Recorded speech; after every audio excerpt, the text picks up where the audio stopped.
Hi guys and welcome. This is Jen Gaeta Siciliano, artist, memoir writer, bipolar psychiatric survivor, and your host of Not As Crazy As You Think podcast, the place that offers an alternative perspective on mental illness, highlighting creativity, non-conventional healing, and breaking on through to the other side. If you are ready for a new narrative on the mental realm that celebrates crazy and cool without penalty, then Not As Crazy As You Think is for you.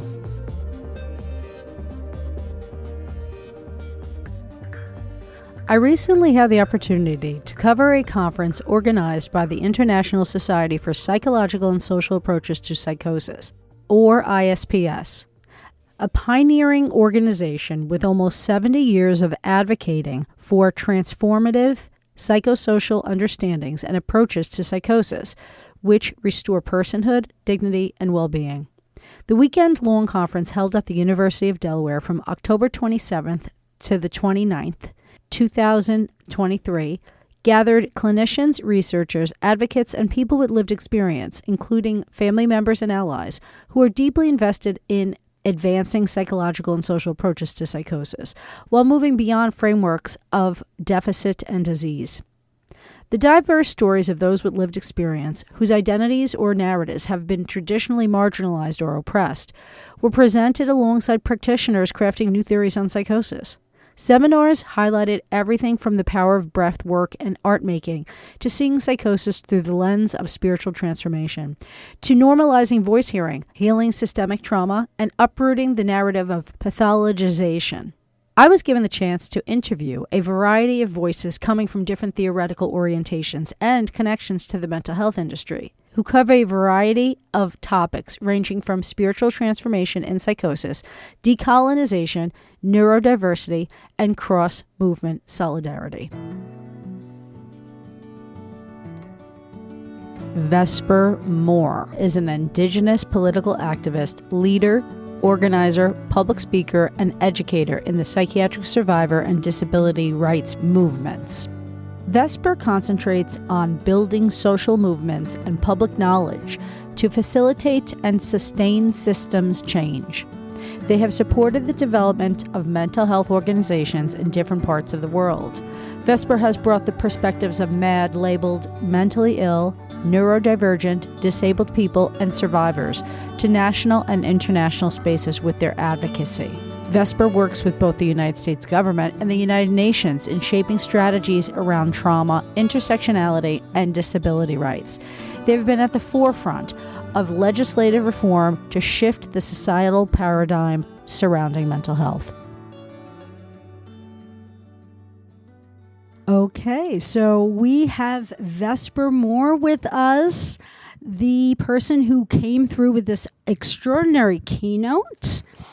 So your keynote title is Collective Liberation, Navigating the Path to Mental Health Activism and Autonomy. You are such an incredible activist, Vesper. We love how you are coming forward and trying to really unite all these intersecting areas that if we could all unite in some capacity moving forward, that's really the message that we want to get out there. As a more collective unit, we can actually achieve more, correct? So tell us a little bit about that vision of yours overall. Who should be coming together in this common movement? Absolutely. And it's always great to be here. And thank you, as always. So, the whole purpose of the keynote was really to focus on cross-movement solidarity and action and coming together, and we did a panel that kind of also discussed cross-movement solidarity. But I think when I think about this right now, particularly, over the years, I've seen so many different movements fight for bodily autonomy. But when we talk about mental health activism, people focus usually in the mainstream on access to mental health treatment, and access to mental health treatment regardless of what that means for someone. It could be coercive, it could be painful, it could be a lot of things.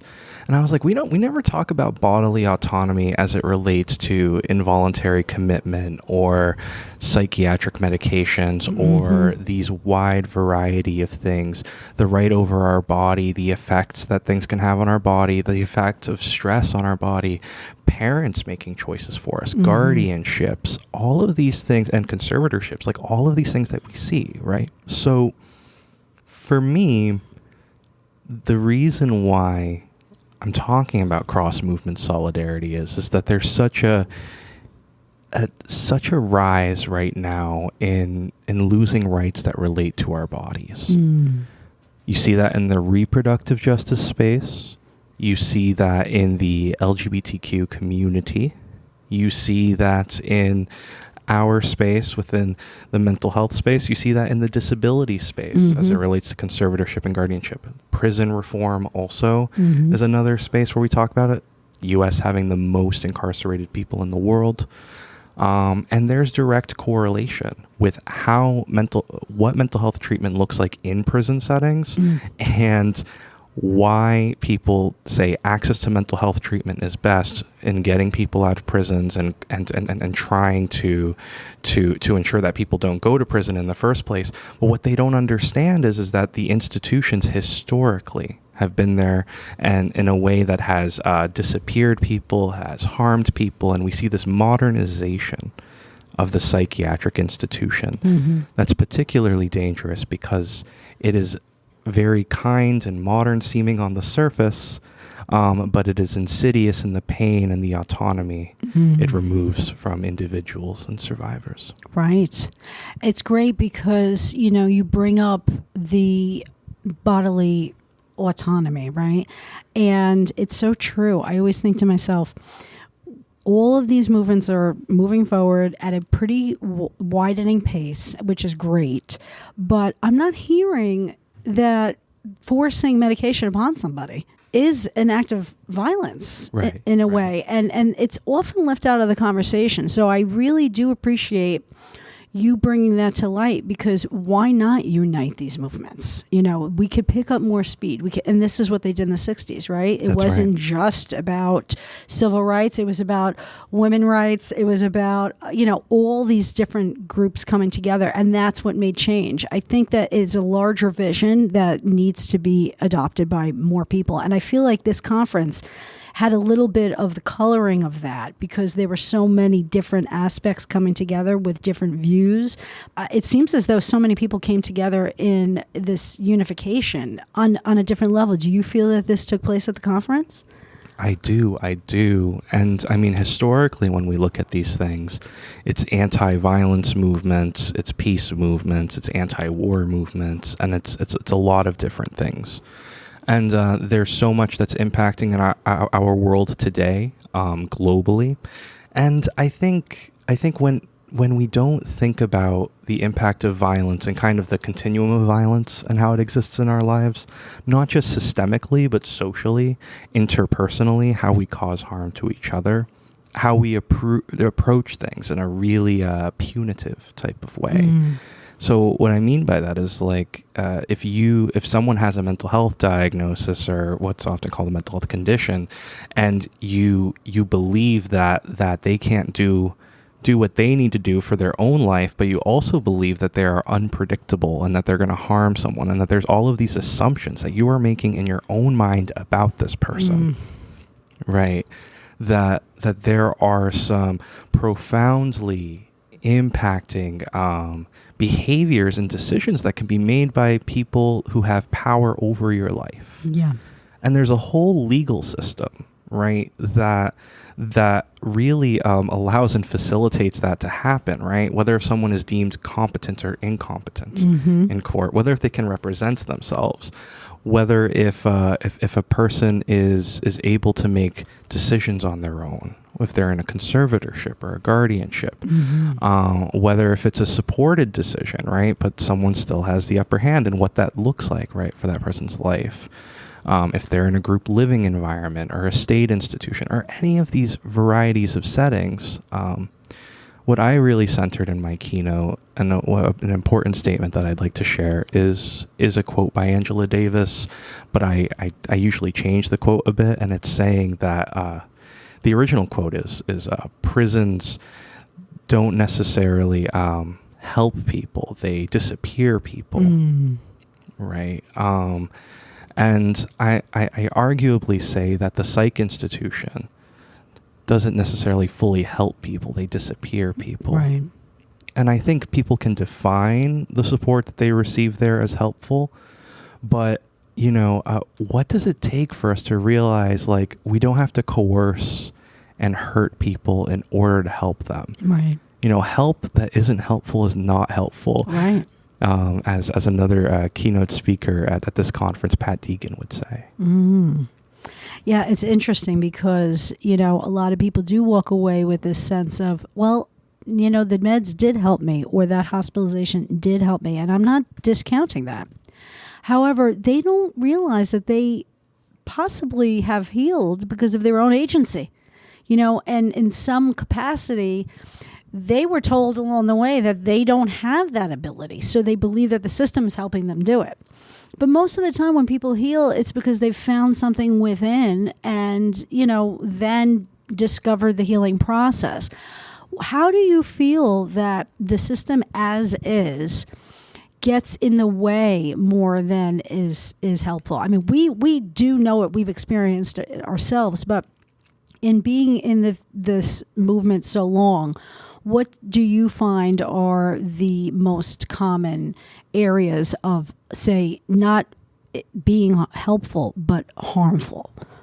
It's a very good question because there's a lot of different ways. The way I usually like to think about this is that there are many different forms of policing. So there are officers who work in the realm of law enforcement, right? There are mental health professionals who police. There are social workers who police. And they have historically, social workers, white social workers have taken away black and brown children from their families, right? Historically, we've seen this. And with mental health professionals, we've seen this coordinated effort by both the provider and the family member to make a decision for the person. Right.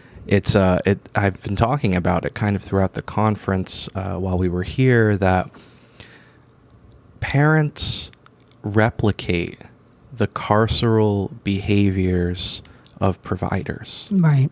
So, for example, people might, people that I've worked with throughout the years and that I've supported have said, but Vesper, you don't understand. You're not as sick as my kid. Right. You're not as sick as my client. You're not as sick as blah, blah, blah, right? Like these statements are I think a worldview that is imposed, yes, that is shared in that way. Yes. I know particularly with my parents, they give themselves over to the authorities no matter what, because they lack the insight and also the education. Right. I find that a lot, you've brought up that statistically it's proven that the black and brown community are oftentimes just much more medicated, much more diagnosed. I see that as a teacher as well in the education system, that's like the first thing that they pull out. And again, with the sense that they're helping, and then the parents get pulled into the story. But, wouldn't it be great to empower people to create their own stories? And you had mentioned in your keynote that this storytelling is an indigenous practice. And, how do you feel things may change if more power was put into the hands of others interpreting their own mental illness as, in their own words, in their own stories?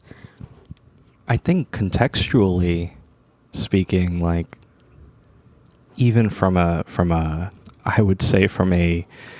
systemic and a medical outcomes perspective, you would have better social and health outcomes if you really, really focused from a perspective of that person's experience, because you would gain context around what might be re-traumatizing for them, what might be really challenging for them, what resources may or may not work for them, right? By understanding their story and what they've gone through. One example that I share, because I'm also a content creator, is different stories on different issues where often the context was missing. Yeah. So one example is in San Jose, California. There was a medical facility that had 200 Cambodian patients. 180 of those Cambodian patients were diagnosed with either schizophrenia or some type of psychotic disorder. It was in their notes. And a new doctor had come to that medical facility and ended up having a psychologist join him who was also Cambodian. And they were like, these are alarmingly high numbers. Why is this? And they ended up looking into it a little bit, and the patients were describing some of the same things. They had shadowy figures sitting on their stomachs at night, that they were in a state of paralysis. What they were describing was very much sleep paralysis, and they're like, that's interesting that these experiences look similar kind of across the board. Upon investigating further and having cultural context of a professional who was Cambodian in that space, they realized, oh, wow, pretty much all 180 of these patients are survivors of the Cambodian genocide. Oh, my goodness. And these traumatic experiences were a manifestation of complex trauma. Wow. So when we miss, I use this example because when we miss these specific personal pieces of context, we get better health outcomes. We find ways to offer better supports to people. And from an Indigenous perspective, as an Indigenous person, storytelling is central to us as human beings, as communities, as ways of knowing each other and as ways of fostering care in those communities. Right. I mean, it's really interesting, too, because, this conference is really all centered around psychosis.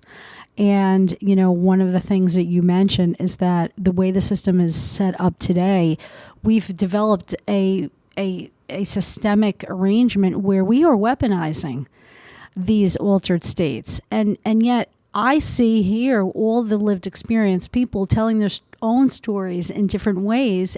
It's a brand new system of language that we can use if we go about it differently. How did we get to this weaponization? I mean, I know the DSM-3 took away the whole idea of context when we do this, and this is what they're teaching the current, slew of psychiatrists that are leaving or going into the practice today. What else? What else do you see is contributing to that? There's so many different components here. I think there's a system of Medicaid and Medicare billing that is required. There are the amount of beds that do have to be filled in psychiatric facilities, and similarly with prisons and other congregate facilities. And we see all of these different spaces. But I would say for the Medicaid, Medicare piece, one thing that's particularly difficult is they have to keep up with the amount of progress notes that are demonstrating a person's progress throughout this process. There is a level of surveillance that here and difficulty in terms of informed consent. Because a person can speak to what is distressing to them. What a professional assumes and what is documented is a different thing. Right. And unlike that professional, what is documented will follow that person for the rest of their life. Right. And another thing too is that often for professionals with life experience, it is hard to have a diagnostic code that you have to enter because you already have something completely disclosed about the person before you get to know them. Right? In the first conversation, to just enter that to ensure that data is there. So my proposal has been often to change these processes, to look at these processes. And I feel optimistic, like there's conversations about this happening. But I do think that that's just part of it, right? The constant kind of conveyor belt, if you will, that the system is, where you have to keep these beds full. You have to have more individuals in these spaces. It's an objectifying system. Yeah. At the end of the day, it is at its very design. And it's not that I have an exact answer to it, because of course you want to serve and support the most people you can, right? But again, is it helpful? Is it carceral? Is it punitive? Right. Are you destroying a person's life? Are you saving a person's life? What does this look like? And why are you the one to save them? Right. Right. What if they save themselves? What does that look like? It's this position of power. It's a larger system. It's been here for a long time. But I think as we've talked about throughout this conference, there are ways that these processes, in terms of billing, in terms of people gaining access to hopefully treatment and care on their terms as they choose, right, and being fully informed about it, there are ways where it can be done well. It's just the whole system needs an overhaul. And I know I talk about abolition a lot, and the vision of building the conditions for a society where we have the resources we need in the community in such a way where we wouldn't even miss things like involuntary commitment. We wouldn't even miss a lot of these things. But I think people can't even see that vision because they see the immediate need and the immediate suffering. And it's like, I honor that. I want to extend my best to you simultaneously. Like, this is not working for us as a society. Right. I love how you put it. I mean, it really is coming from such a place of compassion and insight. And I know all that you do to, forward this message out there. It's still a long road, but there is a lot of hope, right? After coming out of this conference, because I know that I am so easily triggered by any psychiatrist, and here I was, communing with them. So, there seems to be a place for an opening where suddenly maybe we should listen to the lived experience. One last thing. What is your take on this new World Health Organization, kind of disavowal of the biomedical model that just came out a couple of weeks ago, where they were and the United Nations, can that possibly forward this movement? Absolutely. And I know, like, as you know, Jen, I've been consulting with the United Nations since about 2020. And most of my work is with the Economic and Social Council and the Convention on the Rights of Persons with Disabilities. And a lot of that work has been work around water pollution and its impact on mental health, climate change and mental health, war and its impact on mental health, and so many different things. What I think is that this report is timely in a lot of ways. It's very, very, very important. In terms of a human rights framework, when it comes to mental health, there are folks that in this recent publication that we know. I mean, Michelle Funk at the World Health Organization has done such a great job of really pioneering that, and really advocating for that human rights approach at the World Health Organization and at the United Nations. I think it's always been there in a lot of respects, because when you look at the Convention on the Rights of Persons with Disabilities and their guidelines on deinstitutionalization, right, which the United States has never fully followed. We're supposed to deinstitutionalize even in the event of an emergency, which COVID-19 the past 3 years was an emergency. And we did not continue to deinstitutionalize. We did the opposite. But then folks argue that the CRPD hasn't been ratified in the U.S. and that it would be contrary to legislation and American capitalism and all of these other things. But to answer your question, particularly about the manual. I think these will be great. It'll be a great reference. It's great recommendations. It's coming from a place of influence for countries around the world. Simultaneously, we need a better international structure for holding countries accountable to the human rights framework. So it's like, I see this, it's lovely. How do we hold them accountable to it? Right. Well, hopefully the message is out there where at least, I guess there's a judgment that has come upon it in some capacity, which I love to see from a place of influence. So I guess it's a starting point for sure. And I know a lot of people are just really happy with that announcement because it is something that you could point to that legitimizes much of what we do. Absolutely. It is institutional recognition at the international level. Yeah, absolutely. That's extremely important at the end of the day. Yeah. Well, Vesper, once again, you are a force to be reckoned with.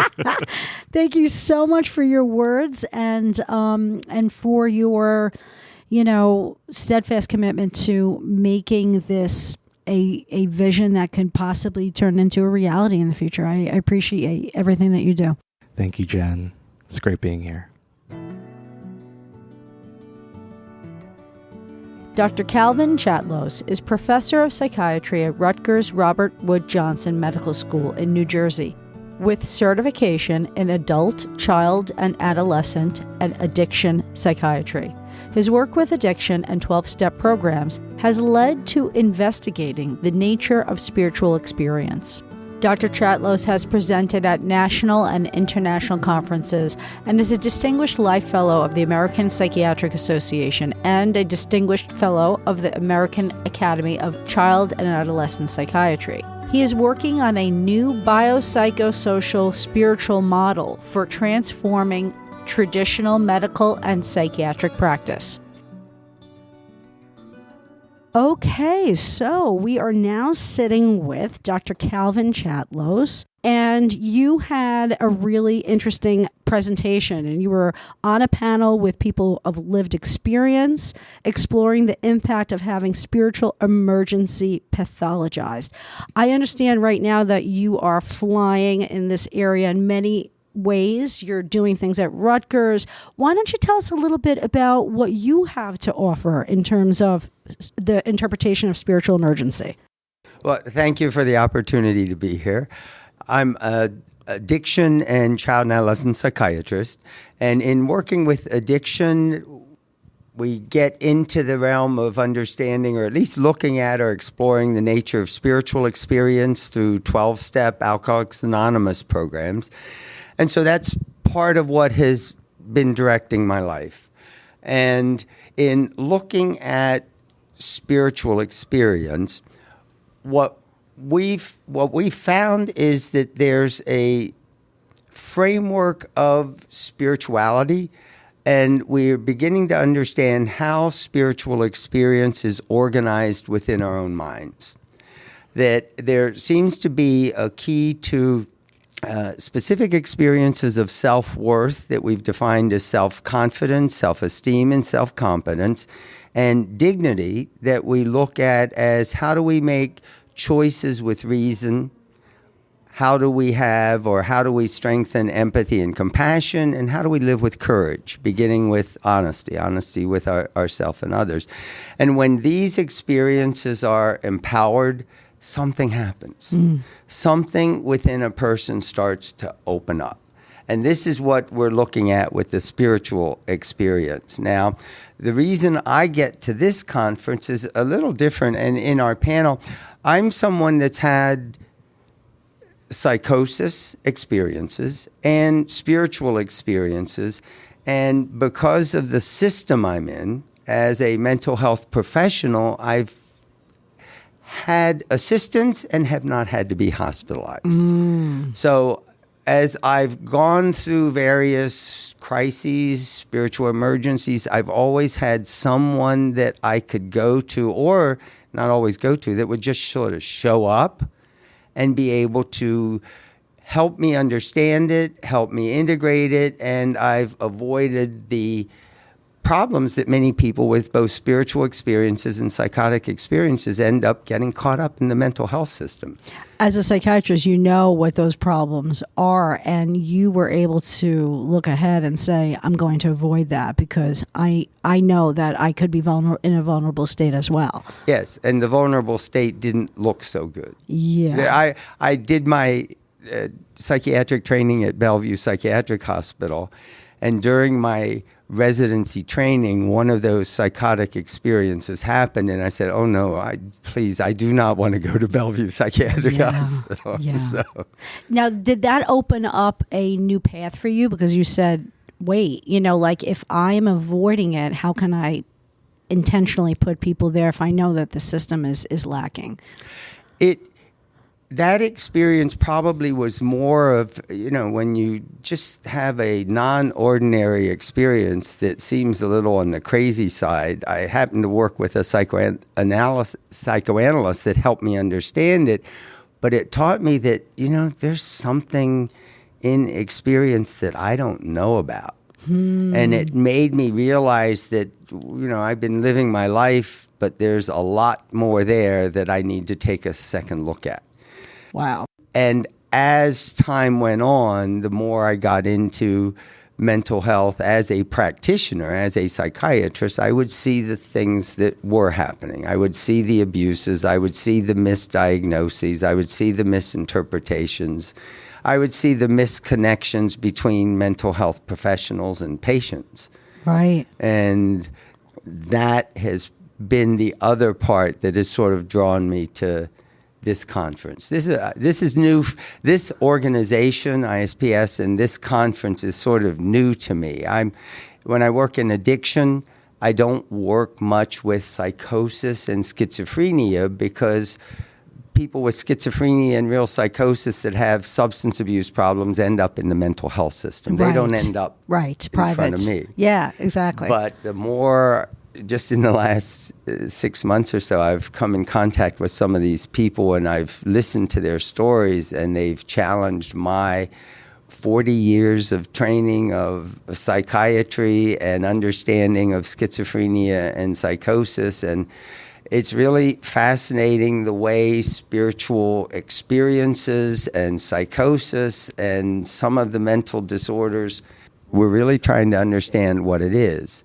It looks like, as human beings, we have wired into us some sort of functional mechanism that we refer to as a spiritual core. And for the most part, and in most people, it's out of awareness until we sort of do things like meditation or mindfulness or yoga, and it seems to clear up all the noise that's in our brain and all the distractions, and something opens up. Yeah. And when it opens, you'll often hear the term mystical or numinous with the word spiritual. That's not like magic, but there are certain characteristics that happen that are unusual or not ordinary when spirituality opens up. You feel this grand connection with people, with yourself, with your history, with the world. You feel whole. You feel the energy is amazing. Yeah.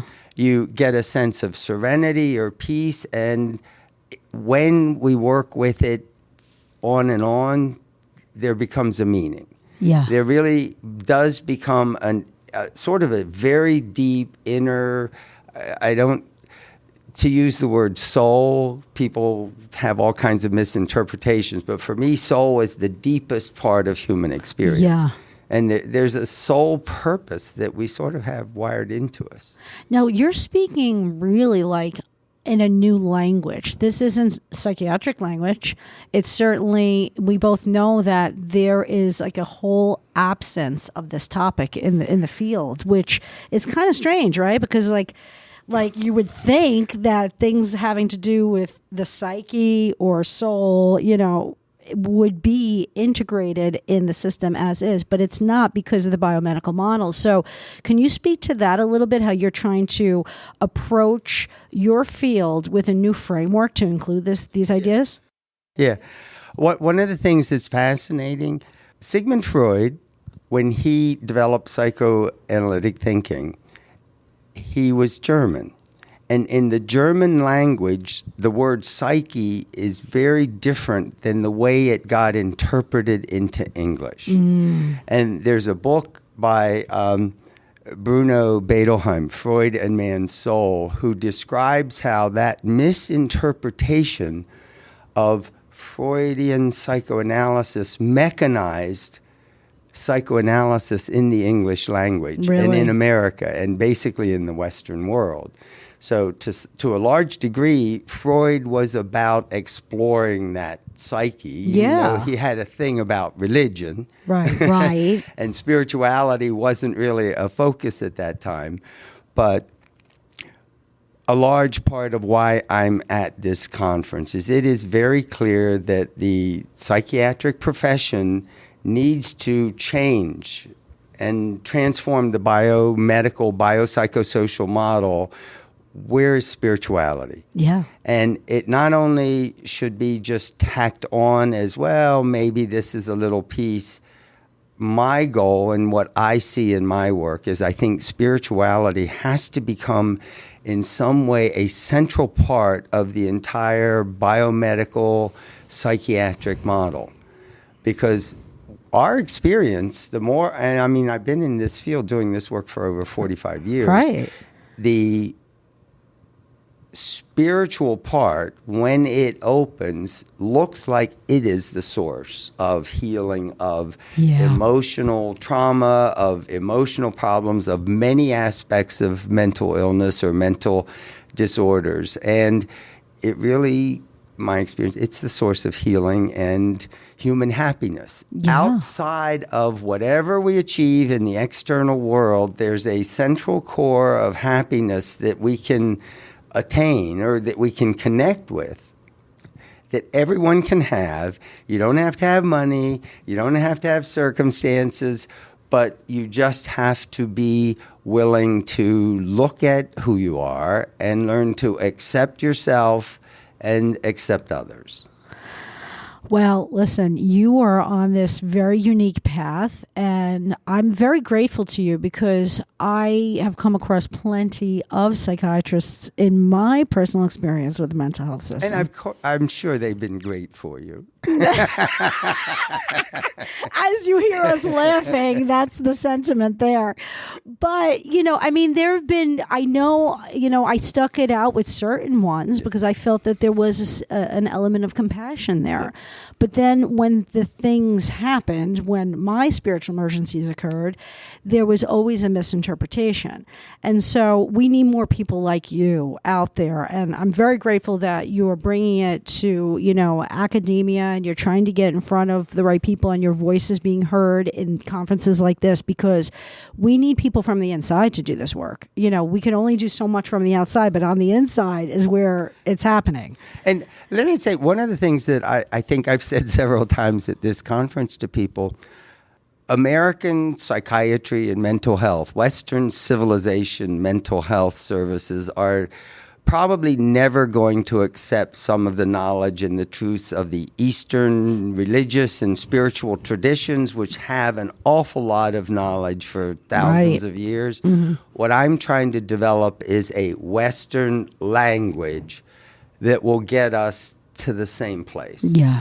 And so we're working with a framework beginning with Western science-based cognitive behavior theory, cognitive behavior therapy, and by using that in an expanded form, we get to explore spiritual experience. Right. And I'm hoping that it's a model that Western psychiatry can sort of say, hey, maybe there's a way for us to get in, but we're sort of, we always are the best and our way is what's right. Well, we need to get some of the knowledge of the Eastern traditions. Yeah, here. and that's an interesting approach because, it's not going away. And we've discussed this. And someone like me who would, just in my raginess, want to abolish the whole system, there is a place for it. So yes. to make sure that this is incorporated in some way where it could stand and actually deliver, the right information for the professionals, that's what is the ideal situation. I mean, and ultimately, we want to help people, right? Yeah. So, Well, I love your perspective. you brought me there. Was not this far along, but I feel like that's why I'm appreciative for, what you're doing, because you're the voice of reason within sometimes a very rigid, mindset. So We see it. Yeah. Well, thank you, Dr. Chatlos. I'm so happy that you were able to join the show and talk a little bit about your Very experience good. here. Thank you for the opportunity.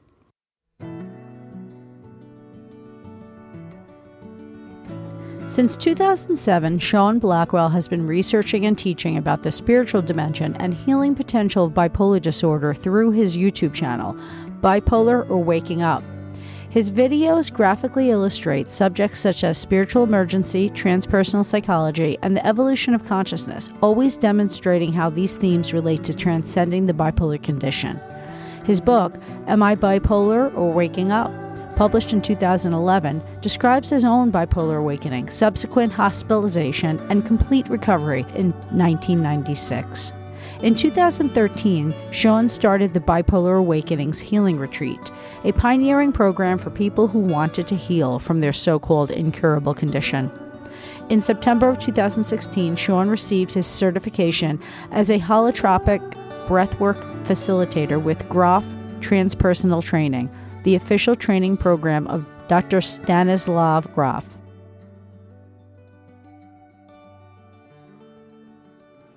Sean, thank you so much for joining us. We're sitting right now with Sean Blackwell, and you are an incredible voice in the field right now. And for a while you've been doing this. I came across your work when I was looking to kind of come out of the systemic point of view of what psychosis was for a bipolar personality.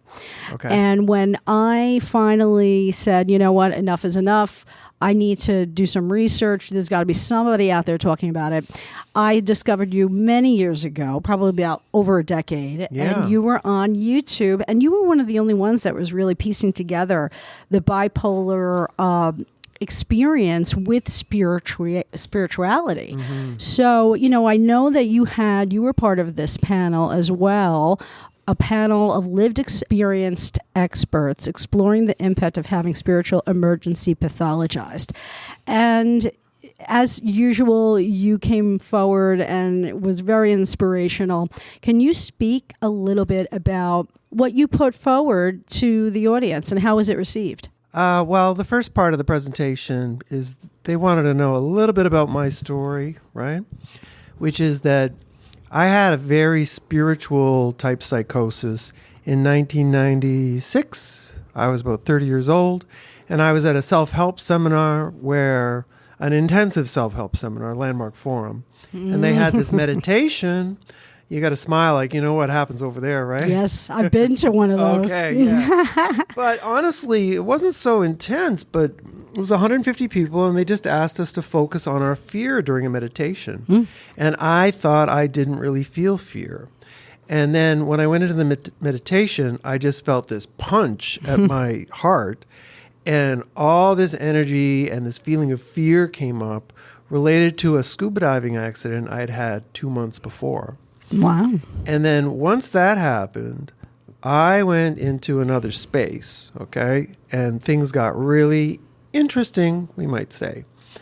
And it ended, my odyssey kind of ended 4 or 5 days later at the end of the forum when I was arrested and taken to the psychiatric hospital, okay? But I felt more whole. I kind of felt amazing, right? But not in that sort of manic amazing, although, well, some people might have thought it was like mania, but I'll talk about that in a second. I just felt like there was a piece of me that had been missing before that now was much more complete, And so I was sure I had a spiritual experience. I thought when I got to the hospital, I just thought they were idiots. They didn't know what they were dealing with. And I was fortunate that my parents didn't really trust the psychiatrist either. And I went home after only 4 days. Okay. So that's pretty rare for people to be in that situation. And sure enough, I got a little bit of support from a family friend, or a friend of my ex-girlfriend's family, actually, a past life therapist from India.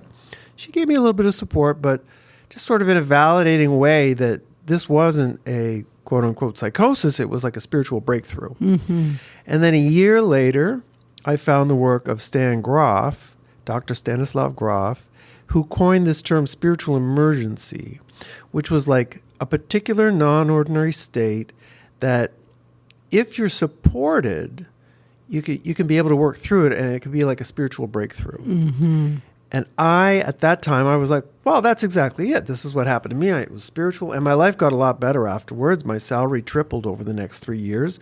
And I bring that up because even for my family and friends, mostly my family though, it's like the only criteria for them to know you're actually really doing better is if you're making more money. Yeah. That's the only thing that counts. That's how we measure things. Yeah. It's like, well, his salary keeps going up, so I guess he's doing okay. Right. If anything else was, off, it would be, well, I maybe I should see the psychiatrist, but because I was getting paid, nobody was complaining. Right. It was all right.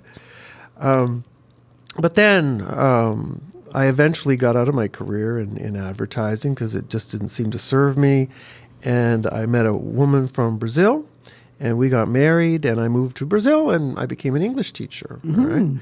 And I just felt like I had found some freedom. It was really great. But my wife felt like something was missing. And we spent some years being English teachers. And then her nieces, 2 sisters, had their first sort of breaks with reality in the same summer, 4 months apart. Wow. Yeah. And when it happened to the first one, I was like, this looks like a lot like what happened to me. Yeah. And I was kind of curious. And then I heard them talking bipolar disorder. The psychiatrist is saying, well, this is bipolar disorder. And I'm like, really? Because it looks like what happened to me. And then I started studying.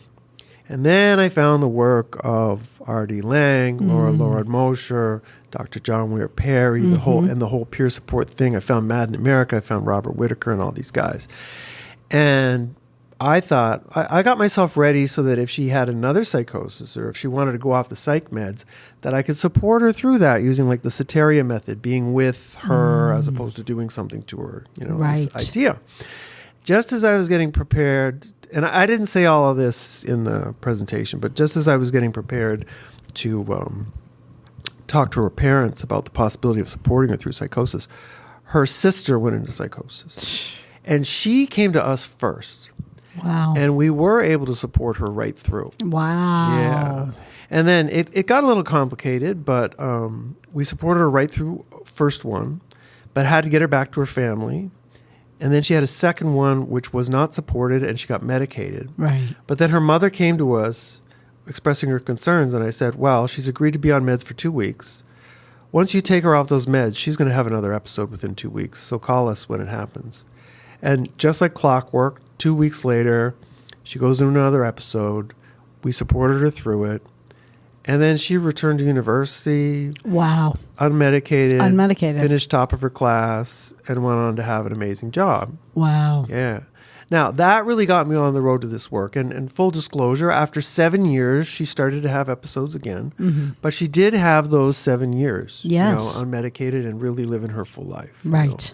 But that work, experience with my nieces, got me kind of fired up. And I was on YouTube asking people, sharing my story and saying, what's the difference between what happened to me and this thing called bipolar disorder? Right. Am I bipolar or waking up? Yeah. And that started a legacy and a life mission. And I always wanted to be the first one.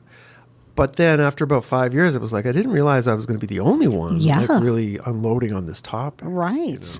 And we've discussed that when I was looking for answers and voices in this area, there was nothing new coming along. I mean, you definitely were on the forefront and doing it for a while with no real community that was like gaining a lot of momentum. There were some communities, but really, truly, I'm so grateful that you were out there doing it because, we know that in order for people to be like kind of given an alternative, they have to have people in the field in some capacity that's showing them the way, which you were able to do. Yeah. And my work was quite different. For example, I noticed there was a big difference between what I was saying and the peer support movement. And there's a lot of people in it, but a pretty solid, what I would call a postmodern, very critical of psychiatry, very critical of society, culture in the peer support movement that is more focused on fighting for rights, for example, psych rights, which is certainly a valid topic. But it wasn't where I was going. I was like, I want to heal this thing. Yeah. Let's heal this thing. And that legacy comes from this doctor, Dr. Stanislav Grof. And my work online really became about going into this gray area. And even among transpersonal psychologists, they kind of thought that the spiritual emergency, which was like this breakthrough experience, which is what I saw myself as having, was one thing, and mental illness was another. Yeah. And then it was through the experience with my nieces that I was like, whoa, there's a lot of gray area here. Yes. And I started to talk to people online and found out that actually, almost everybody with bipolar 1 diagnosis has what seems to be spiritual experiences, potentials for spiritual breakthroughs. But then they also have some other difficulties and usually are more traumatized than I was. Right. And so I spent the next few years creating a model actually about the difference between spiritual emergency, psychosis, bipolar 1 and schizophrenia. And that's what I presented in the presentation there. That's great. And I think it has a lot of potential to help a lot of people. Absolutely. And, one of the things that you talk about in some of your YouTube series is this idea of this loss of ego that happens. Yes, ego collapse. Yeah. Can you speak to that a little bit? Sure. I decided that a great place to start to introduce people to the idea that bipolar disorder is kind of related to a spiritual experience was this idea of the ego. Because in Buddhism, they've got this concept that the ego is our false self. It's this image of ourselves that we think we are, but it's not really who we are. All right? And my first video was about that. And what I noticed when people go into, quote, acute psychosis is they have this ego collapse. All right. And so how does an ego collapse come around? It takes the part of you that is, it takes your identity and it just rattles it.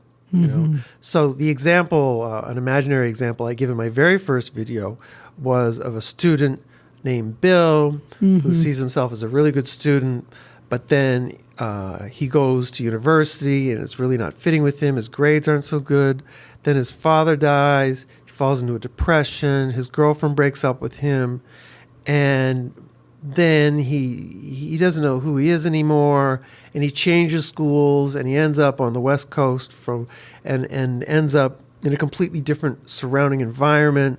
He's surrounded by New Age people instead of his traditional religion, and everything in him starts to feel a little strange, a little lost, like he's not quite touching the ground. And then, boom. It just all breaks down. And then when you have that ego collapse of all these parts of your identity sort of disintegrating in what we call trigger events, okay? You got so many triggers and then boom, it collapses.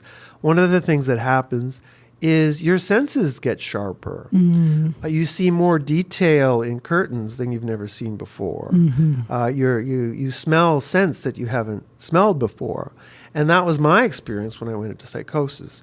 There can be also a sense of all-knowingness or a sense of completion and a oneness with everything as well. Like you lose the boundary between yourself and others, right? And these characteristics are all mentioned in like Buddhist texts and things like related to enlightenment and samadhi and things like this.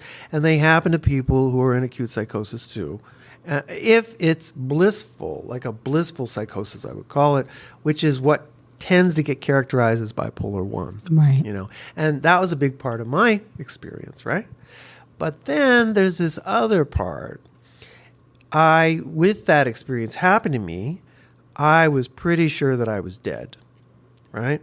And I was going to heaven, and I was being tested by God to go to heaven. And so the first thing was I needed to let go of everything, which brought about the great cosmic P, which is when you are letting go of everything, the first thing to let go is your bladder. And I peed on the The carpet. real pee. Yeah. And I peed on the carpet in this hotel ballroom where the conference was taking place. I was in an empty ballroom peeing on the carpet.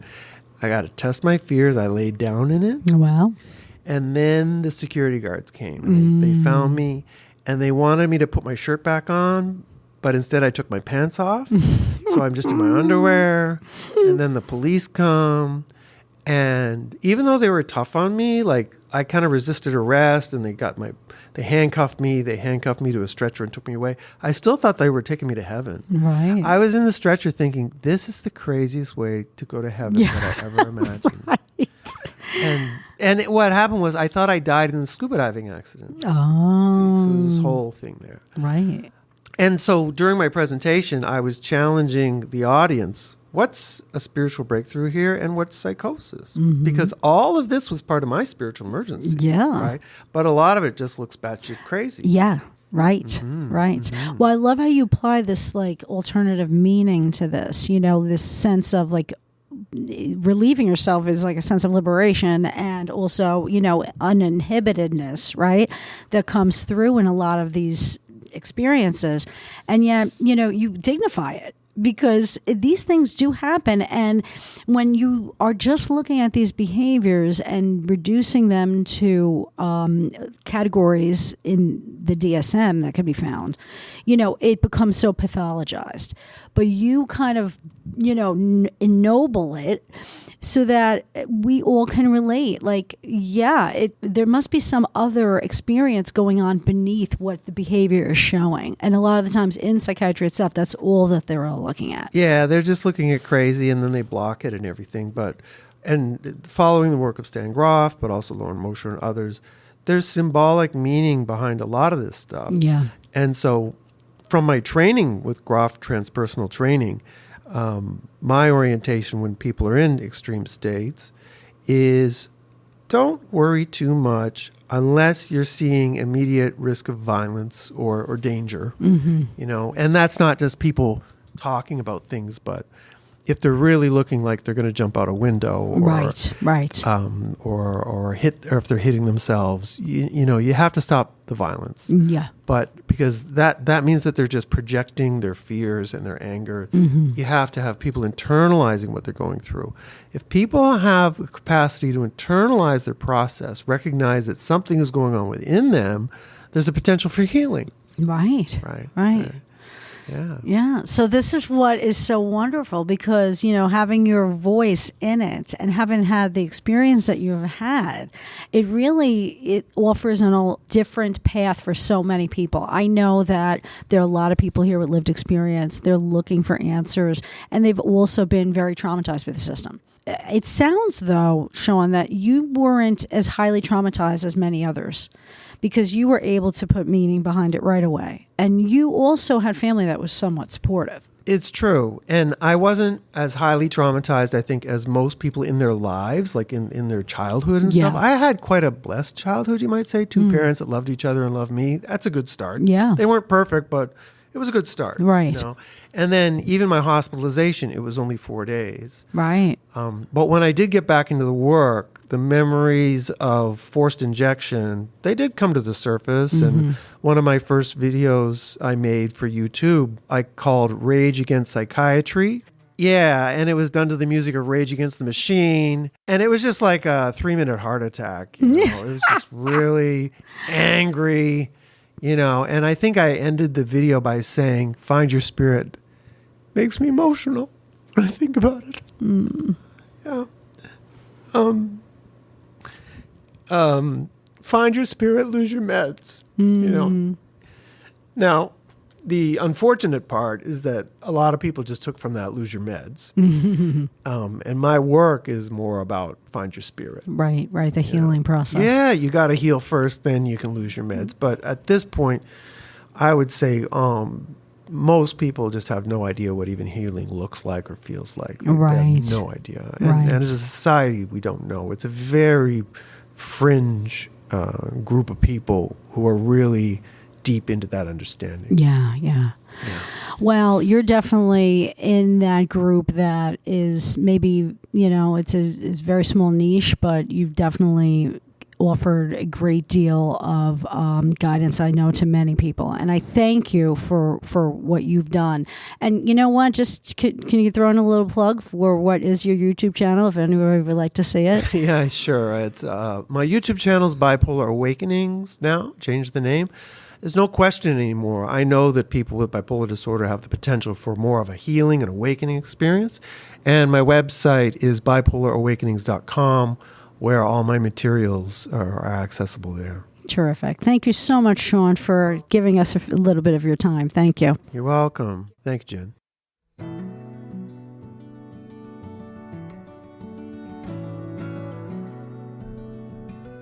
Oryx Cohen is the Chief Executive Officer of the National Empowerment Center. He serves as president of the board for the Massachusetts Transformation Center and We Are Hope, and is a master emotional CPR trainer. Oryx co-produced and is a subject in the award-winning social action documentary Healing Voices, which was released in April 2016.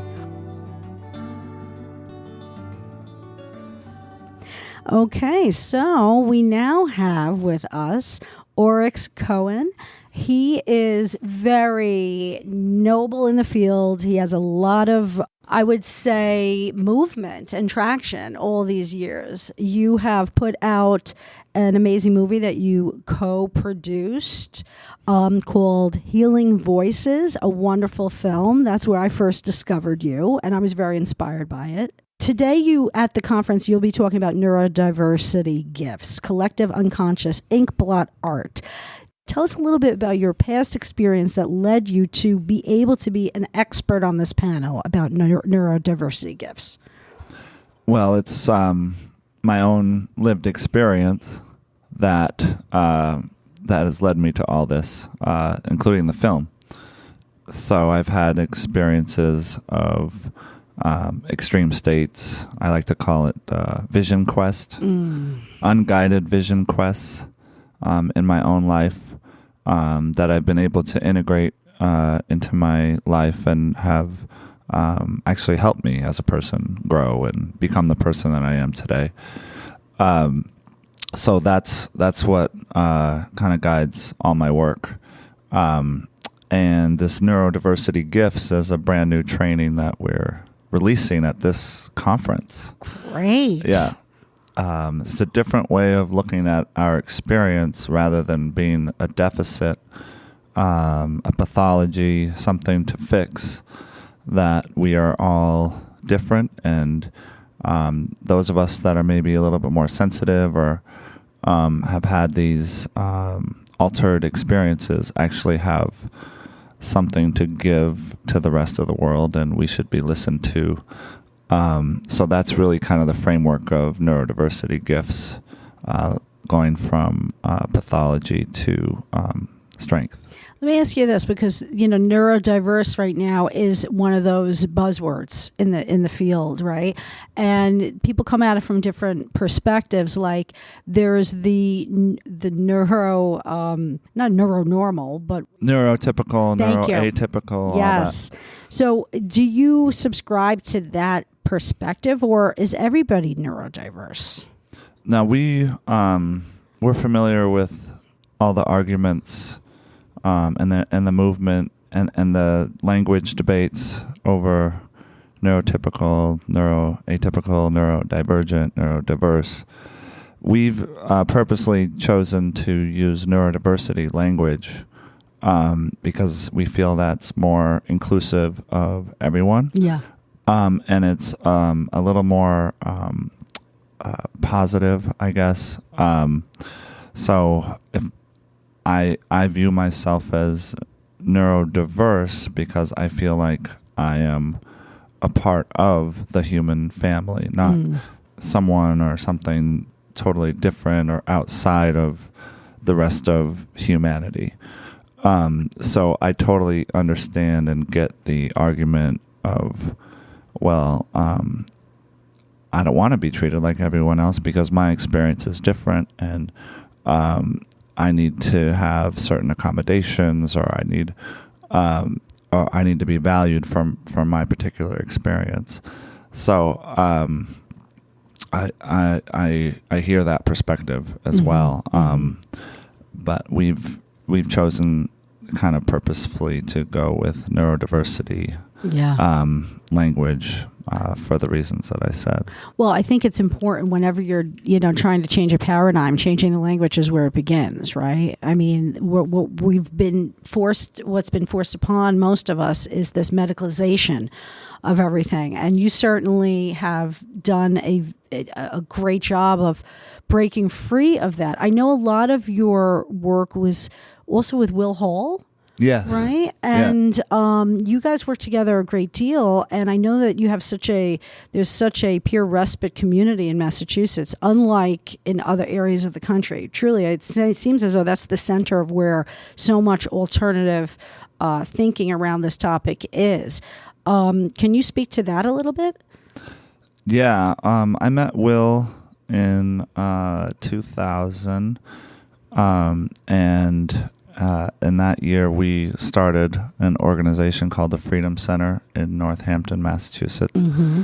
No government funding, just a bunch of us psychiatric survivors meeting regularly. And it really took off. We're all volunteers, basically. And we had a lot of success in terms of people coming to our groups, and we offered a free acupuncture clinic to the whole community. So we're giving back to the rest of the community, and we're doing large events with, like, Bob Whitaker was one of our first speakers way back then when he was just getting started on his work. And we traveled internationally. We got in big articles and mainstream media, all kinds of different stuff just from this little organization. It's amazing, but you had no funding. Like, right. How does that happen? A group of committed people who working hard after hours, putting a lot of hours, and then that led to, alongside the statewide organization, which at that point was called Empower, we're able to get funding for actually peer-run work in Massachusetts. So now there's these recovery learning communities. The first one was the Western Mass Recovery Learning Community. I ended up being one of the first co-directors of that with Sarah Davidow. And they're still going strong. They've changed their name to the Wildflower Alliance. Okay, that's Wildflower Alliance. That's kind of the history of that. Wow. And yeah, so there's a long history of great work being done in Massachusetts. So if that's the case, that all this movement behind this alternative approach, which is, peer-led healing, really, is alive and strong in Massachusetts, but there's so many other states that haven't really hopped on board. Like, if you were to give advice as to how a community elsewhere would do this, like, what would be stage one? Yeah, well, I will say the landscape right now is a lot different than when we started things in Massachusetts. This was before peer specialists really started to take off. So now we have a problem within our movement of being co-opted. So in every state, there's definitely things going on. There's peer work going on. But a lot of it is not volunteers. It's not independent movement. It's funded by the government. So there's a lot of folks feel like what's happening in the quote-unquote peer movement is watered down and not really getting back to our roots. So my recommendation would be to get back to our roots of, yes, peer support and connection is super important, and a human rights perspective. So this is a human rights movement. This is a political movement. Right. And a lot of folks don't understand that. Yeah. So I think that's probably the missing link right now. That's actually really interesting because, you know, we hear a lot about the co-opting that is taking place, and it's really, again, language, right? If we say it's peer run, or, you know, it's like you have that tag in there, and then it becomes something that people trust because they think it's a peer community, but it's often, you know, it's systemic still. So do you feel like the answers moving forward is really to, I mean, this is like the issue here. How do we move forward in change? Is it getting inside that system and exploding it from within, or is it creating outside systems for alternatives? I think it's both. Yeah. I think we have to do everything. Yeah. So I'm actually a big proponent of media. I think media is the biggest way to make change. Mm-hmm. And so like podcasts that you're doing, for example, are really important. Film, things that get out beyond the choir to the public. Yes. Because the mental health system is not going to change on its own. It's going to take the average person to realize what's going on, say, hey, I want something different Right. for my family, my community. And so how do we get there? They have to be educated. And so media. Yeah. Media is the biggest.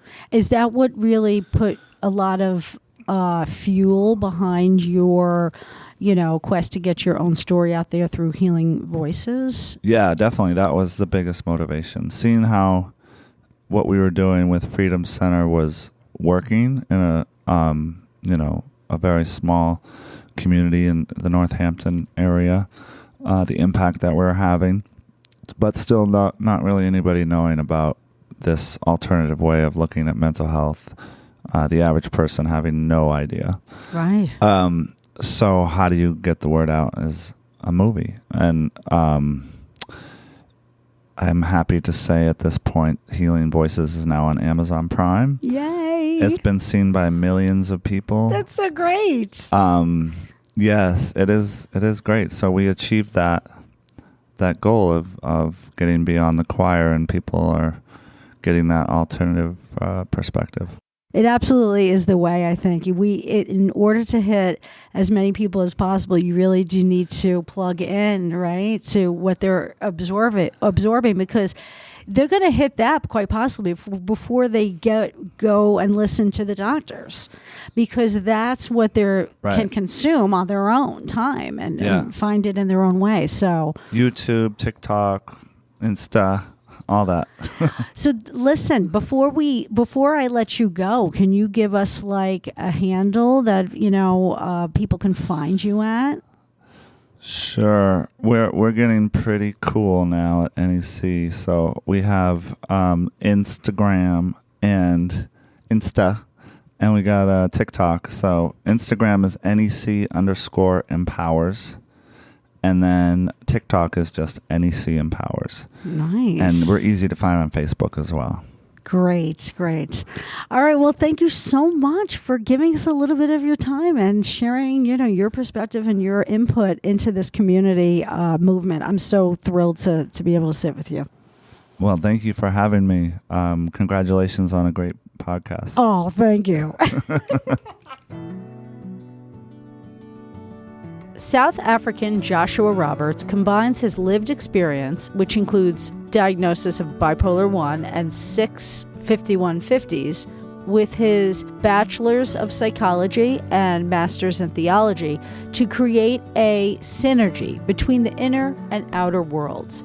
He's the COO of Inspired Mind Mental Health and works with NAMI and the National Empowerment Center. Okay, so right now we have the wonderful and dynamic Joshua Roberts sitting with us, who's going to be presenting with Oryx Cohen. His talk, Neurodiversity Gifts, Collective Unconscious Inkblot Art. So this is really interesting. It's an in-person only event. Are you going to be doing any inkblot art in the presentation? Most definitely. Oryx and I spoke about that. We're going to do our own inkblot art, but I'm pretty much always doing inkblot art. Reality is kind of an inkblot art test. It's a projection of our own psyche. You know, we don't see the world as it is. We see the world as we are. I love it. I love it. So, all right. So tell me a little bit about what you are going to be discussing in this neurodiversity gifts. We were talking about it, Oryx and I, about how, there's this new language out there, right, that we want to start incorporating into the mainstream. So what is it that you are going to put forward? Yeah, and so in the 1990s, Judy Singer coined the term neurodiversity. I think it's a really good bridge from the biomedical model to a higher dimensional model, a dimension of the creativity you explore, the spirituality. So neurodiversity means to appreciate being wired slightly differently, that the intelligence that set up this whole cosmos made us different for a reason. We got a purpose, and that we've got a unique gifting that we can learn to unpack if we connect with like minds, if people listen to your podcast and get these different kinds of perspectives. So we're going to be unpacking that quick. This is kind of an experiential workshop, so we're only going to be talking for about 20 minutes, and then we're going to actually do the metaphorical inkblot art so people can get a taste for not only how they can interpret things through their own lenses, but they're going to be sitting at round tables, so they'll have a chance to share their art with others, and others can interpret into their art what they see as well. In conventional psychiatry, they interpret our interpretations of Rorschach blots and inkblot tests to say if we've got a problem. Yeah. But in the peer movement, we're the experts in our own experience. And so I think through the power of community, through Ubuntu, I'm from South Africa originally, and Ubuntu means I am who I am through other people. By having a round table discussion about our psyche, what's within us, we can see some fresh new color and perspective. You have this very spiritual approach to this language. In the psychiatric field, they are always pathologizing everything, but you're bringing the same concepts to a different meaning framework. And that's so important right now to move forward in changing the paradigm. Yeah. So, how do you see your spiritual connection in all of this? I know that you are very influenced by some Eastern philosophies as well. I am a fusion of the East and the West. So I think we kind of go on the hero's journey within our own lives, starting in a certain world, leaving that world, and then coming back to it from a fresh and formed perspective. The same terrain that the caterpillar crawled on is now seen from vibrant new heights. And so I started off in the Christian faith and the Catholic faith. I kind of left that. I didn't know how real it all was, although I would always pray to Jesus when I heard that there were sharks in the water. But I experienced Jesus in my bipolar experience when I saw that the spiritual world is not some other world. It's a dimension of this reality. So I rediscovered my original faith, now incorporating some of these other ancient wisdoms from the East and from kind of traditional shamanism and that sort of stuff, from just the world of the mind into this. I think it's a dynamic form of spirituality, which is my everyday reality. Yeah. The Hebrews didn't have a dividing word they didn't have a word spiritual because they didn't see spiritual and secular. There was no dividing line. Everything is spiritual. Right. Do you feel that some of our Western culture has made it so dualistic that it's just really hard for people to integrate these days? That's one of the main issues, I think, in the West is dualism. I think it's handy because that's basically the left brain categorical thinking. There's such a thing as up because there's such a thing as down. These dichotomies, they've helped us advance in science, but then that also comes with there's such a thing as self, there's such a thing as other. There's such a thing as sane, there's such a thing as insane. And I think more of a spectrum, a non-dual understanding can provide the necessary component that the West has been missing through their ironically called enlightenment. I think the pendulum swung really far towards left brain kind of linear rational thinking. And now it can find some balance between the left and the right brain, holistic thinking. And I think it's the dawn of something new. And I'm excited. It's so cool to be a part of it. I know. It really is wild because, especially being here with all like minds who are really on the cutting edge, it seems as though there's like some kind of revolution that's been taking place, I would say unfolding since I like to use like COVID as the milestone. Somehow I feel so many lived experience people came together because we were able to kind of meet secretly online, right? And then it was like, oh, we can open up and wait, there's more than just one of us. This is a story. This is a shared collective story right now. It is. Yeah, and I think your podcast started in COVID, right?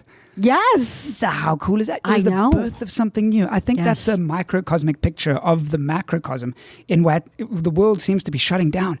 Everything seems to be a disaster. That's the birth of something new. Yes. The caterpillar has to dissolve its molecular structure to reemerge as the butterfly. And I think when the old world faded away, those of us who are already kind of on the periphery of the new, we're able to welcome the world into the new. Some of us have been living in this different reality for quite some time now. Right. We pulled up a chair for everyone. We got a cup of tea, ready to welcome the world into this thing that's larger than us. Exactly. And you've come at this from it feels like it's everything that you're saying is just like really part of the fabric of your being. Can you tell us a little bit about your own lived experience? I mean, did you personally go through psychosis, or what they call psychosis? I call it shamanic dismemberment. That was what it was for me, again and again. But I've had 7 hospitalizations, very, forcibly, I would say, like hostile at times. And yet each time I got stronger. Yeah. What was your experience? You got 1 hospitalization on me. I've been hospitalized 6 times. Oh. Oh, wow. But yeah, I mean, my first 2 episodes of so-called psychosis, there's different ways of understanding that term. There's an etymology that says it's a life-giving, animating force that comes from the ancient Greek. And that's what it was for me. And my first 2 psychoses were guided by my brother the first time and my friend who comes from the Khoisan Bushman tribe in South Africa, so that I didn't need to be hospitalized. I came out of the first one in an hour and the second one in about 4 hours. Wow. But the first time it happened while I was by myself in America, well, I thought I was the next version of Jesus Christ and this was all a lucid dream. And so law enforcement didn't like the show that I decided to put on, so they promptly arrested me. And that led to this cycle of getting a criminal record. So then the people with disabilities that I was being paid to look after were taken from my home. And over the next coming season, I was hospitalized 6 times against my will. I was arrested twice. I blew $86,000.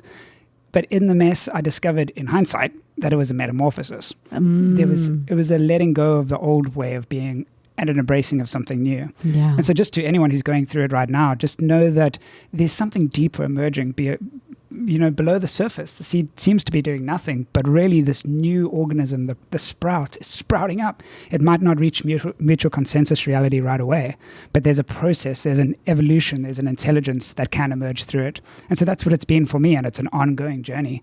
And to connect with like minds like this at the conference, and to really be in America, and to be living in California, where it's such a forefront of kind of cultural creation, just feels like a privilege and an opportunity. I can't believe that I get to live this life. It's living the dream. I tell you what. Oh my literally. gosh, you are such an inspiration. I mean, most people who go through these things, they go through such traumatic unfolding of, really working through the pain that the system has inflicted upon them. But it seems like you're an example of someone who can take this experience, turn it inside out, and the meaning that you give it brings like this new awakening for yourself.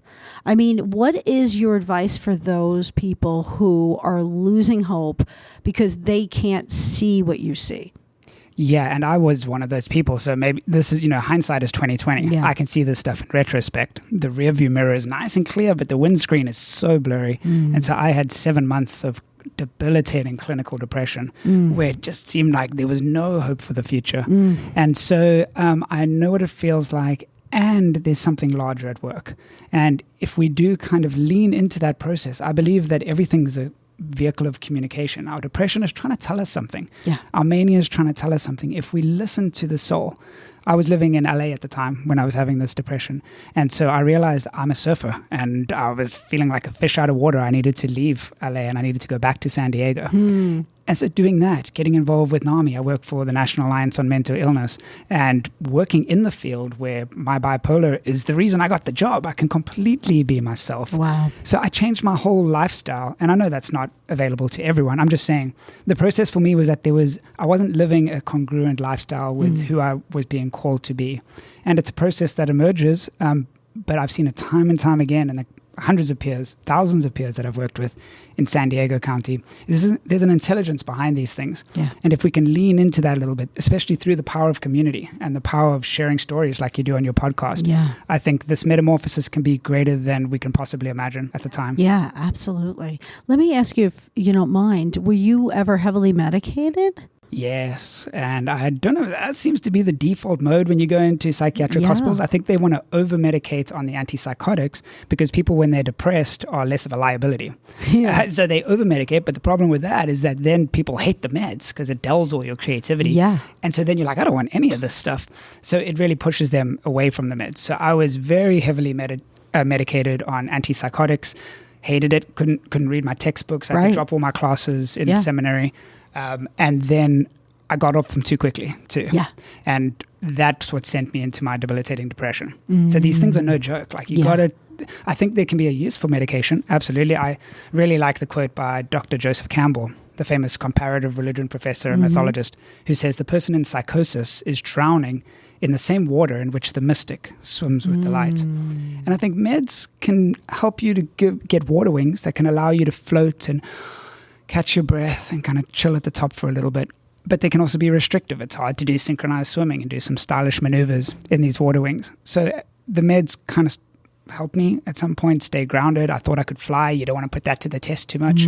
But then I think there comes a season where getting on the lowest effective dose of medication can really help you to have one foot in this world and one foot in that other dimension, where you can bring the inspiration from that dimension into this world. Yeah, absolutely. I mean, I love the metaphors that you use because, really, truly, it gives it a picturesque life, because this is what's going on with our innards, our soul. And it's so simple when you put it in that language to really conceptualize this. And unfortunately, it's the psychiatric, again, pathologization that they bring to the forefront that confuses everybody. It kind of disconnects us from our own purpose and soul. This is why I'm listening to a lot of these lived experience people. They are really struggling to make sense of what has happened to them. And I think that they need language that people like you are using. And I'm so happy that, you're putting forward that energy. How are you experiencing, others when you are meeting other fellow speakers at this conference? Everyone's in a different walk of life. Either you're a clinician, you're a person with lived experience, or, maybe you're slightly on the outside, but you care about this system changing. Like, what are you coming away with ultimately from this conference? I'm coming away with that there's this commonality. I mean, I've met you a few times. We've had a couple of quick chats, but I feel like we both get it. Yeah. It feels like everyone gets it because you've seen it. It's kind of hard to learn these things from textbooks. Yeah. But being in a physical space with people who've gone through it and connecting with others in the mental health field.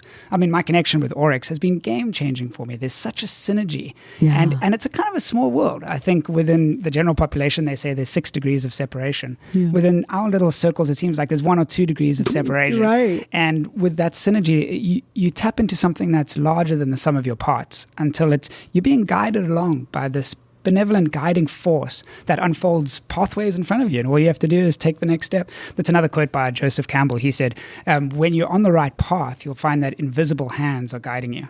It's like you kind of can relax into it. You don't have to do it all yourself, which I was taught. Climb the ladders, get the grades, study. Yes, and you can relax. It's kind of got your back. And so through a community like this, we don't have to stand alone. I liked in the keynote this morning, it was about the power of networking. Let that net work for you. There's a real kind of support and embrace. So that's what I found here. What about you? I find the same thing, and I also feel, and I think I've mentioned this to you and a few others, that it's so great to feel that there's a community net to catch you, because so often you're on your own, you're out there, and the mainstream language is really just wrapped up with the system. Yeah. So when you're here and you're using alternate language, I feel very empowered that we could all kind of move forward, and because we've supported each other and bolstered each other's, confidence, language system, we can now continue our work and go out there and infect even more people. And that's why these things are important. Yeah. They are. It's like almost walking through the desert, then you come across an oasis and you drink your fill and now you're nice and saturated. You can go a few more miles. Yeah. And I think it's important to find these kinds of communities within our local population too. And I think they're there. And I think, like you say, through COVID, we've had a chance to connect to those who are just down the street, but we had no idea. Yeah. But the internets allow us to connect in that sort of way. If we could set up these little pockets of community everywhere, I think that net could expand. And I think we could ride that net. It's kind of like the Spider-Man net. It takes you to all new places, but you do have to let go of the old web. Yeah. The old web would actually lead you backwards if you clung to that thing. You got to let go of that old net, and I'm not saying let go of people. I'm saying of the old way of thinking of things, and grab onto this new network, this new thing that's pulling us forward into the future. And it's got a gravity and a thrill. You get that feeling in the bottom of your stomach, and it's a ride, I tell you. It's an adventure. Yeah, absolutely. Well, adventure has just begun. You know it. Right? And I'm so thrilled to be a part of this community. And I thank you, Josh, for giving your time and your really true words of wisdom. I mean, you have such you're such a bundle of energy, and it's just so great to, connect, I guess, bipolar minds, right? Hey, think alike. Great minds think alike. To use their language, Yeah, it has a place in a way. I mean, I don't reject totally the label, because if you look at some of the descriptions, I'm thinking that's pretty much me. Right. I just don't want to pathologize. That's right? what I'm doing. Yeah, absolutely. I kind of go with the word. Yeah. Some things that were seen as derogatory in the past now have been seen as cool. We use that same word. We can redeem the word based on kind of our conception of it. So it starts with an inner change and connecting to others who are making that change. So I can sense that through you too, Jen. This has been a blast. I feel energized coming out of it. Oh my God, that's so great. Thank you so much for your time. Likewise, Jen. Maja Bradford is a clinical therapist working in private practice since she graduated from Northwestern University counseling program in 2021. She has her MBA and, before her studies in counseling, retired after a 27-year career in the financial industry. At 6, Maja was introduced to the subtler energies in life and answered the healer's calling. Maja comes from a lineage of African diaspora healers that have suffered from collective generational trauma. She has been the victim and has witnessed individuals that the counseling industry has misdiagnosed, mislabeled, and sustained through treatment plans and medication that do not take the client's ancestral culture in perspective due to the lack of decolonized views and theories practiced in the counseling field.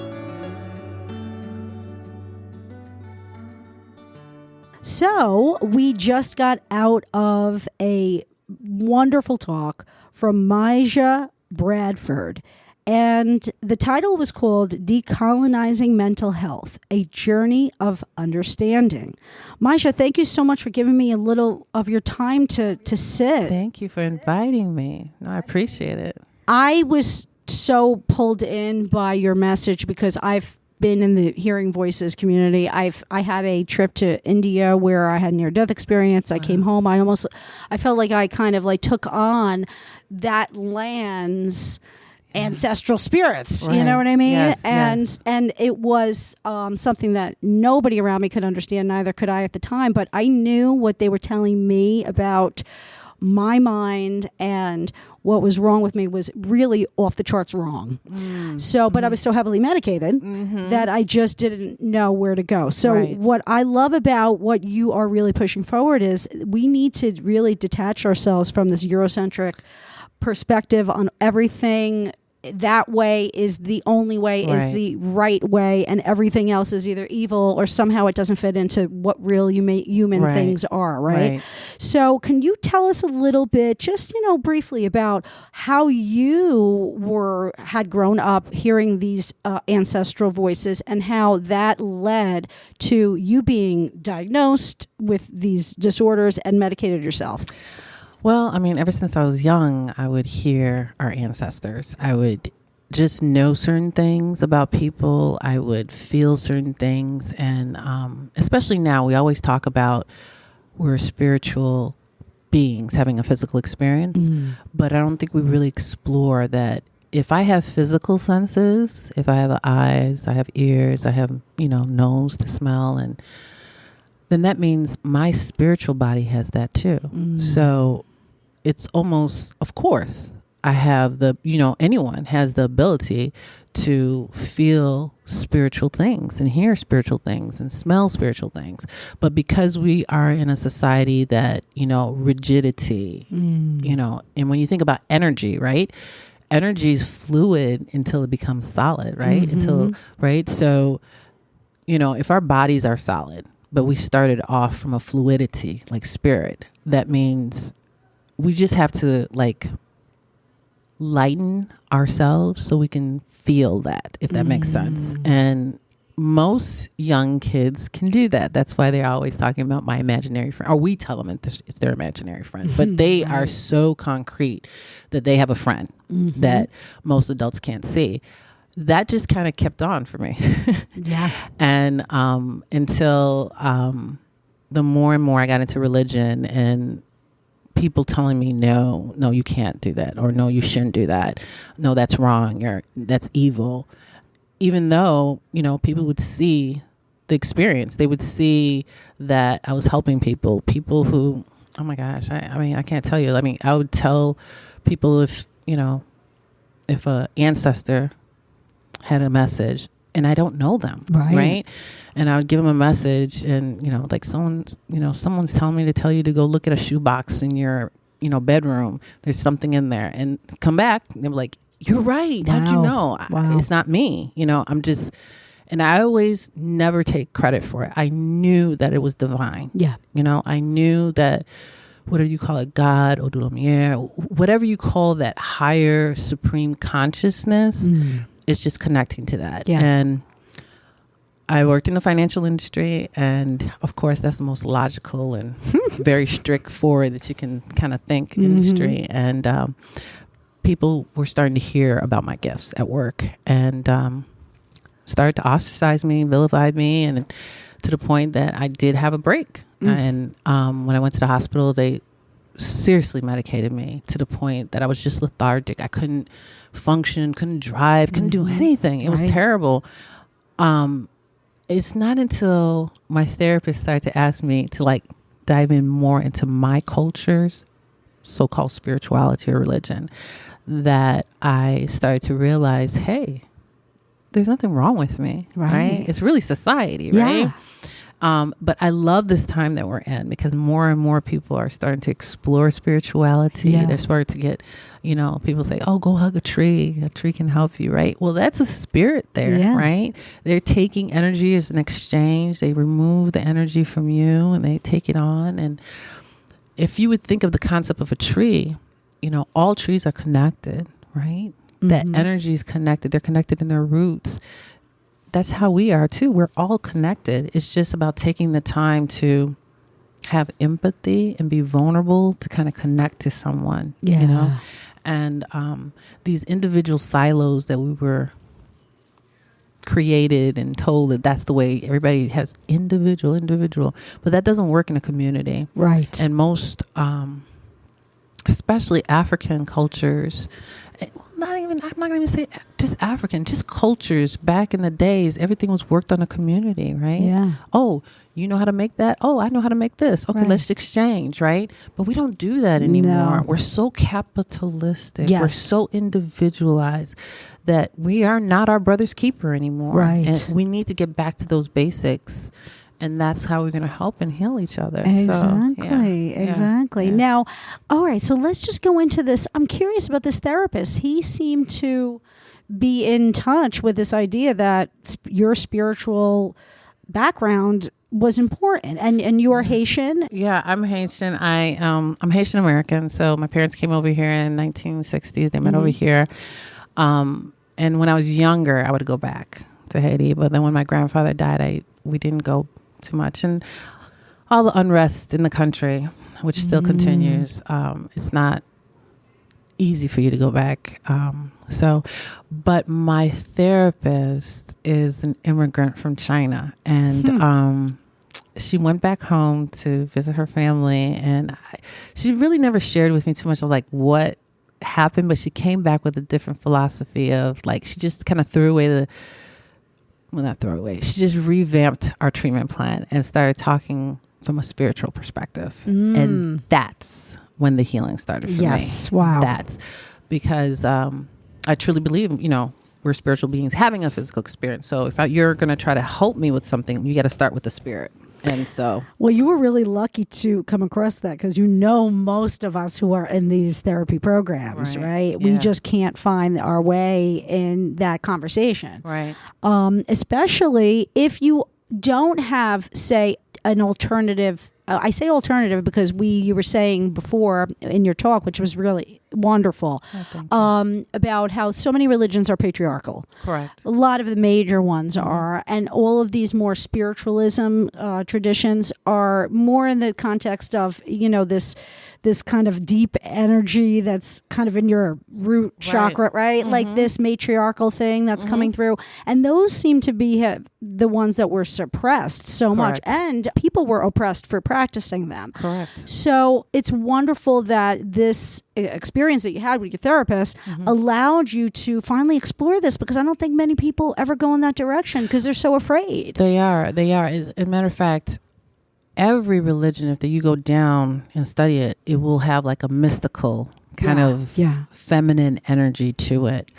And, and it's vilified. They'll call you witch, they'll call you, evil, they call you bad, because you got to kind of think of it from their perspective as well. And when I mean by their, I'm talking about whoever's in control. Right. It's kind of hard to control the masses if everybody knows that they have the divine in them, right? Yeah. So that's where this whole patriarch, capitalism, control, individuality kind of came in, right? It's the control, right? Yes. And I understand why they did, but it doesn't serve us anymore. Right. It doesn't serve us. And it's time to look at other things. And what you mentioned is that a lot of people experience this psychosis when there's like this inability to integrate, correct, right? Yes. Like who we are kind of today in this Western world with what our roots and our DNA are probably, pulling us towards spiritually. So can you speak to that a little? Well, it's actually not my thought, but it's Dr. Somé, who basically says from his village that when a person was having a psychosis, they would be brought to the shaman and they would have like an initiation and they would actually help them integrate the energies that were coming through, because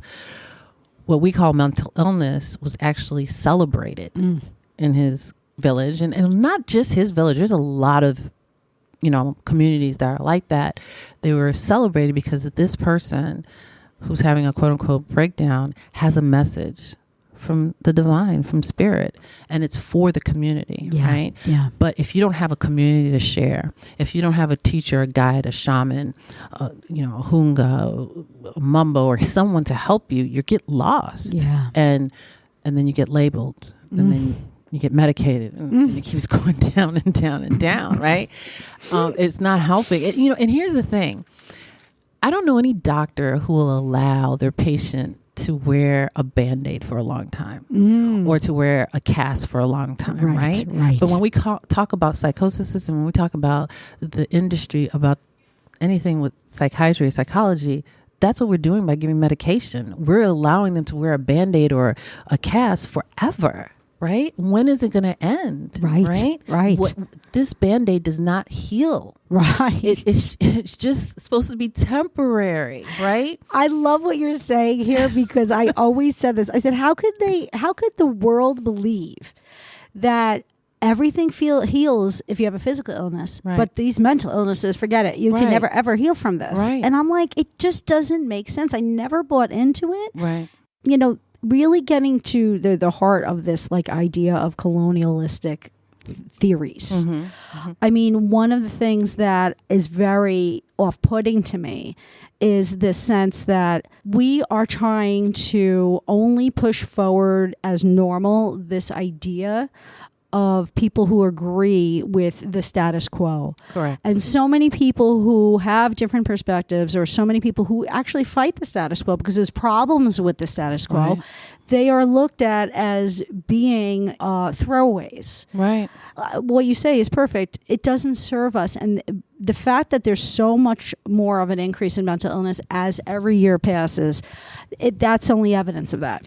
Or even, let's talk about the educational system, right? It was created in the 1920s and it still has not changed. Yeah. But now all of our children are being labeled with, neurodivergent, ADHD, all of this, Yeah. but no one is saying, well, maybe we should like look at the school system and look at the Right. system. Right. And that's what it is. We keep putting these medical terminologies and giving these Band-Aids and these pills because the system doesn't fit us anymore. Right. We're going into a new era that we need to be open to think of different things, different philosophies, and embrace it. Right. Because, we're walking around with cast. We're walking around with Yes. Band-Aids. That's right. and we're not addressing what the real issue is. Yeah. And so I think conferences like this, conversations like this, it's helpful. Documentaries, there's somebody who's walking around talking about a documentary that they're doing. We need to have those kind of things, so that people in mainstream start challenging the system. Yeah, absolutely. And you know what? The only thing I need to say is tell me even a system or a religion that wasn't created by someone who has some type of psychosis, right? I love that. All of them, Yes. right? When you really think about it. When you think about Yeah. it, right? I mean, from Buddhism to Judaism, Yeah. right? Yeah. They were the ones who were the outcasts. They're the ones who, they were the weird ones, right?